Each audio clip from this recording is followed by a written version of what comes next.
Bonjour, je m'appelle Eliane et avec ma collègue Laura, je m'appelle Eliane et avec ma collègue Laura, bonjour, je voudrais vous souhaiter la bienvenue à notre café Médiris. Les Médiris Café sont une série de sessions d'information en ligne pendant le déjeuner. Au programme aujourd'hui, l'aperçu des changements et un regard sur l'avenir. Ensuite, nous présentons une nouvelle fois la liste de tous les codes de transparence et nous terminons par les questions les plus fréquentes que vous nous avez posées au cours de la période précédente.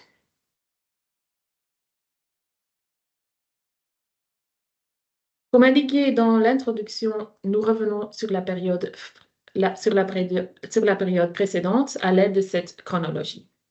Dans notre précédent café Médiris, nous avons communiqué que, à partir d'octobre 2024, vous pourrez indiquer dans Médiris quels suppléments sont facturés à l'aide de codes de transparence. Il s'agit de codes supplémentaires ajoutés par le gouvernement pour fournir plus d'informations sur les suppléments facturés. À partir de janvier, l'interdiction des suppléments s'applique aux patients qui bénéficient automatiquement de l'intervention majorée, les BIM avantages.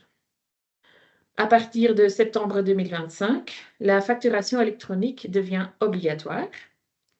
Et en janvier 2026, les suppléments seront interdits pour tous les patients bénéficiant d'une intervention majorée, donc aussi pour les patients qui bénéficient de l'intervention majorée après une enquête sur les revenus effectués par la mutuelle, les BIM revenus. Grâce à la loi sur la transparence, le gouvernement souhaite mieux connaître les suppléments facturés dans le cadre des prestations ambulatoires. Les médecins doivent déclarer clairement les suppléments qu'ils facturent. En d'autres termes, si vous facturez un montant supérieur au tarif de convention, vous devez déclarer ce supplément. Mais les frais pour les actes médicaux non couverts par la mutuelle, tels que certains examens ou traitements, doivent également être clairement déclarés. Enfin, vous devez déclarer les coûts des matériaux, des techniques ou des instruments. L'INAMI propose de nouveaux codes de nomenclature pour clarifier ces suppléments. Les codes sont divisés en 4 grandes catégories. Catégorie 1, il s'agit de suppléments d'honoraires pour des prestations en nature remboursables. Il s'agit de suppléments purs.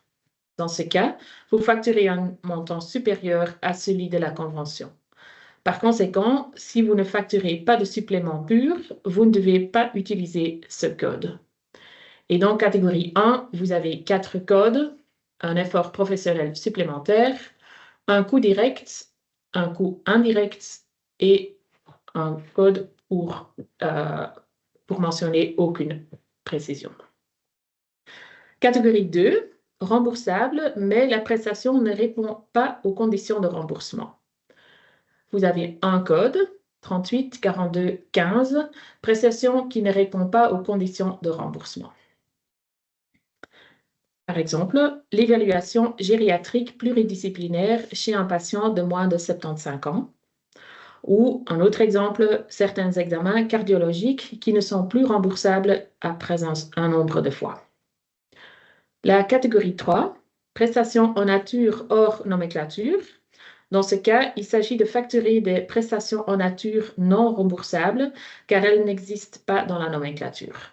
Vous avez un code, 38 42 30. Et la catégorie 4, matériel, technique ou instrument hors prestation. Vous avez ici 3 codes pour le matériel, pour l'anesthésie ou pour les coûts de traitement de la prestation. Les codes de catégorie 2, 3 et 4 peuvent être utilisés par tous les médecins, quelle que soit leur convention, et pour tous les patients, que l'interdiction de supplément s'applique ou non. Vous pouvez également combiner différents codes de transparence entre eux. Et depuis quelques mois, vous pouvez utiliser les différents codes que nous venons de mentionner dans Médiris, tant que Médiris eFacts, eAttest que spécialistes ont été adaptés à cet effet. Voilà, j'ouvre maintenant notre environnement démo. Dans ce webinaire, nous montrons l'implémentation dans Médiris spécialistes. Dans l'onglet financier de la consultation, nous introduisons les codes de prestation. Par exemple, il s'agit d'un code nomenclature normal. Et nous ajoutons ensuite le code 38 40 90. Il s'agit d'un code de la catégorie 1 et d'un supplément pur. Lorsque nous avons ajouté ce code, un nouvel écran s'ouvre contenant la référence vers Nomensoft. Vous introduisez le montant, voilà, et vous indiquez pour quelle prestation vous voulez facturer le supplément. Dans ce cas, la prestation relative est déjà connue. Voilà. Si nous essayons de faire la même chose avec un patient pour lequel aucun supplément pur ne peut être ajouté, je change d'écran. Voilà. J'ajoute le code et la code de la catégorie 1.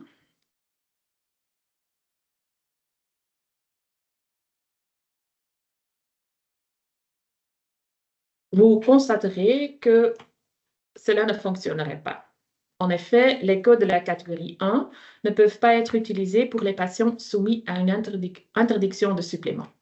Les patients soumis à une interdiction de supplément sont clairement affichés en haut de la page. Les codes des catégories 2, 3 et 4 peuvent être utilisés pour les patients concernés par une interdiction de supplément. Par exemple, si je veux ajouter un code de la catégorie 4, matériel, cela ne posera aucun problème. Voilà. L'interdiction de facturer des suppléments ne s'applique pas actuellement à tous les patients bénéficiant d'une intervention majorée. Actuellement, cette interdiction ne s'applique qu'aux personnes qui ont automatiquement droit à l'intervention majorée. À partir de janvier 2026, le groupe des patients bénéficiant d'une interdiction de supplément sera étendu à tous les patients bénéficiant d'une intervention majorée. Par exemple, pour les personnes qui ont obtenu ce statut à la suite d'une enquête plus approfondie, pour ces patients, il sera actuellement indiqué qu'il y a une intervention majorée, mais que vous pouvez toujours facturer des suppléments. Je change de nouveau l'écran. Voilà. Je le montre aussi brièvement dans le logiciel avec un patient de test. Ce patient a le statut intervention majorée, mais il n'est pas encore interdit de facturer des suppléments. Je peux donc ajouter le code nomenclature et un code de la catégorie 1.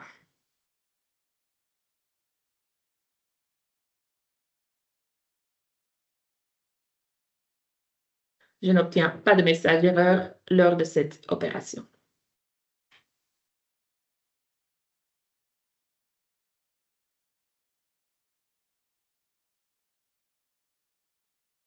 Récemment, l'INAMI a fourni un arbre de décision.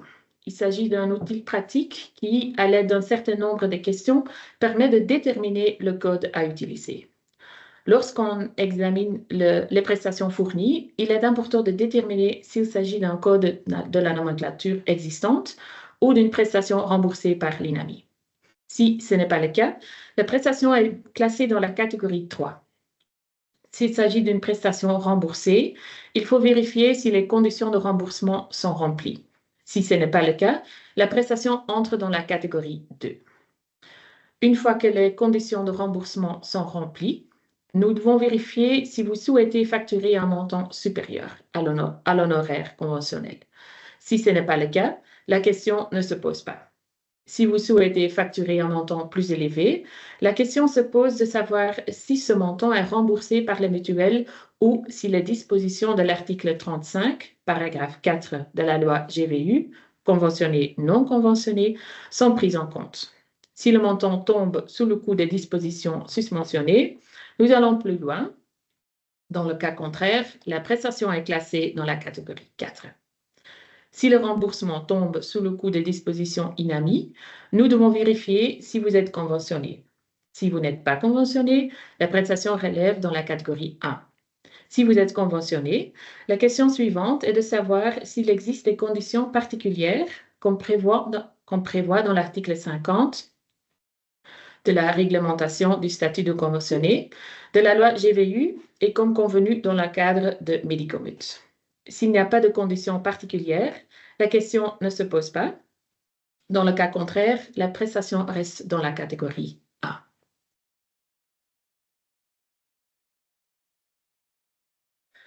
Au cours de la période précédente, nous avons reçu beaucoup de questions de votre part, parfois des questions très spécifiques pour lesquelles nous avons cherché une solution avec les mutuelles, mais aussi des questions sur l'utilisation de Mediris.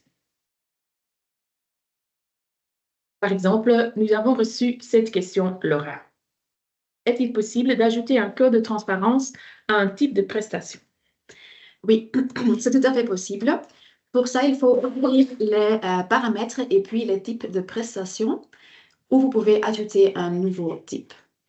Voilà. Vous remplissez le nom et le code de nomenclature souhaité, par exemple le 148.035.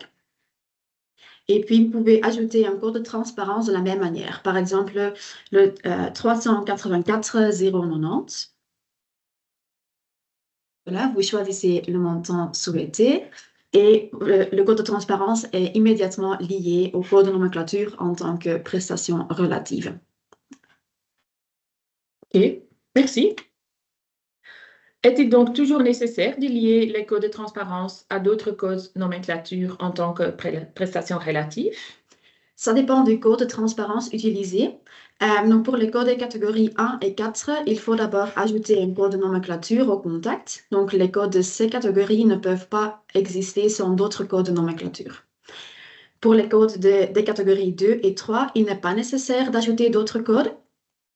Le code de la catégorie 2 nécessite encore une prestation relative, à savoir le code que vous attesteriez normalement. Et pour le code de la catégorie 3, aucune prestation relative doit être remplie. Et il s'agit du code 384-230. Et vous verrez que vous pouvez choisir le montant souhaité, mais qu'il n'est pas nécessaire d'ajouter une prestation relative. Voilà. Ok, merci. Une autre question que j'ai vu passer était de savoir si le nom d'un code de transparence pouvait être modifié. Oui, vous pouvez modifier la description du code de transparence et les 30 premiers caractères seront également transmis aux mutualités. Donc pour ça, vous cliquez en effet sur les 3 points et puis modifier. Et là, vous pouvez faire les modifications nécessaires. Ok, merci. Certains patients ne se présentent malheureusement pas toujours à leur consultation. Ces coûts peuvent-ils alors être facturés dans le cadre de la législation sur la transparence? Non, donc en cas de no-show, il n'y a aucune prestation médicale. Il ne s'agit donc pas d'une question de transparence et vous ne pouvez pas utiliser les codes à cette fin. Ok. Et une dernière question. Que se passe-t-il si les médecins facturent encore sur papier? Donc, lors de la facturation sur papier, vous pouvez mentionner les codes de transparence et ou une description des prestations non remboursables, mais ce n'est pas obligatoire. Aussi, dans Mediris spécialiste, il est possible d'indiquer que vous avez fait une attestation papier. Voilà, comme ça. Ok. Merci. Laura. Voilà, je change de nouveau vers le PowerPoint. Comme indiqué au début de ce café, la facturation électronique deviendra obligatoire à partir de septembre 2025. La facturation sur papier ne sera alors possible que dans les cas exceptionnels. Si vous ne facturez pas déjà par voie électronique, vous pouvez utiliser notre dossier patient électronique Mediris Spécialiste ou nos applications autonomes Mediris eFact ou eAttest. Si vous êtes intéressé par l'une de nos applications, spécialistes, eFact ou eAttest, vous pouvez alors vous rendre sur notre site web, mediportal.be, et demander une période d'essai. Vous pourrez ainsi utiliser l'application avec toutes ses fonctionnalités pendant 30 jours sans aucun engagement. Pendant la période d'essai, nous vous donnerons également une démonstration au cours de laquelle nous vous guiderons individuellement et pas à pas à travers toutes les fonctionnalités de l'application. Si vous avez des questions, n'hésitez pas à les poser dans le chat. Si vous n'obtenez pas de réponse au cours de cette session, vous pouvez vous rendre à recevoir un mail de notre part. Si vous avez des questions par la suite, vous pouvez toujours nous contacter via notre site web, via notre widget d'assistance dans toutes nos applications, via info@mediportal.be ou via notre base de connaissances support.mediportal.be. Nous vous invitons à notre prochain Mediris Café le 29 avril concernant l'utilisation de Mediris spécialistes pour les dermatologues. Nous vous remercions de votre présence aujourd'hui et de l'intérêt que vous portez à notre logiciel. Je vous souhaite une bonne journée. Au revoir.